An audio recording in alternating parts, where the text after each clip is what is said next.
What's up, fight fans? This is Kurt DeVille with Counterpunch Boxing News, and I have some new news concerning Steven Andenton. Steven Andenton was knocked out brutally in 2 rounds, one of these big upsets from one of these up-and-coming prospects. He was Anthony Joshua's sparring partner, along with Okole's sparring partner.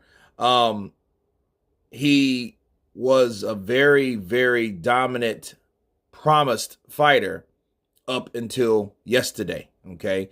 He fought a guy named Adrias Rusas, and he was knocked out in 2 rounds. Wow. Now, I've seen interviews with this guy. He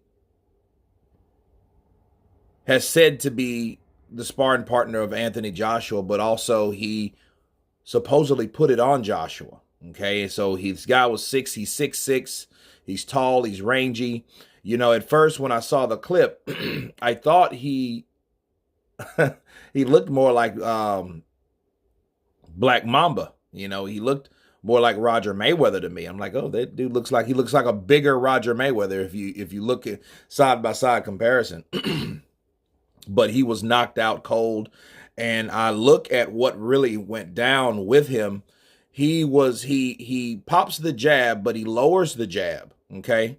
And what Rusas did was he timed it. It was easy to time. So if you're popping the jab and he's, that's his rhythm. So as soon as he popped it and he knew he was going to throw it again, up comes the right hand, out he goes. And the punch, what it is, we don't know if he's chinny or not because it was a very good punch. But it was a punch, most importantly, that he did not see because how he was focused on his rhythm of his own punch. That jab was popping, and when he went for that the half a second it took for him to really pop that jab again, that right hand was already coming straight down the pipe like a Mack truck, okay? And it hit him. You could see he tried to get up. There was no success at all. Now, you have guys like this. I know it messes his ego up. He started late in his career. He only had 20 amateur fights, but these things happen in the sport.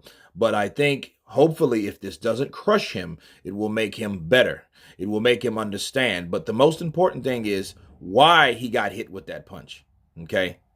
But, he was mingling with the biggest fighters around, the cruiserweight champion, the unified champion. So Lawrence, Anthony, he was hanging around these guys, and then a lot of times when you do that, you have some false sense of confidence that, you don't really shouldn't wear on your shoulder like a badge of honor yet.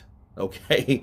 So that is indeed what happened to Steven Andenton, okay? He was knocked out. Yeah, he can come back, but I think he's going to really have to, I would put him in there again with the same fighter, so to see what he can do, to see if he can correct that loss, do like hey, let's run that back like Dillian White and Povetkin, okay? Let's make it happen because that he will learn something and then he can get his revenge and move on with the rest of his career.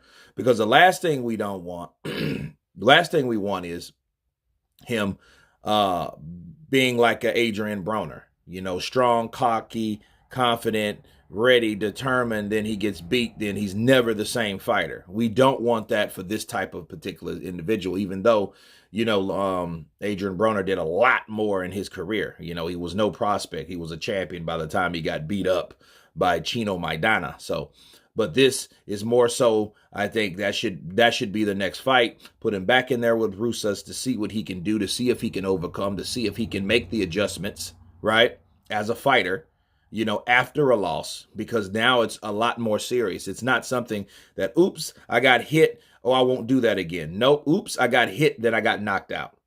So that may be something that is brewing through his mind the next time he goes into the ring, regardless of who the opponent is. But anyway, you guys tell me what you think about this upset loss from Anthony Joshua and Lawrence Okole's sparring partner, Steven Andenton. Of course, please subscribe. And you guys been Counterpunch. Peace.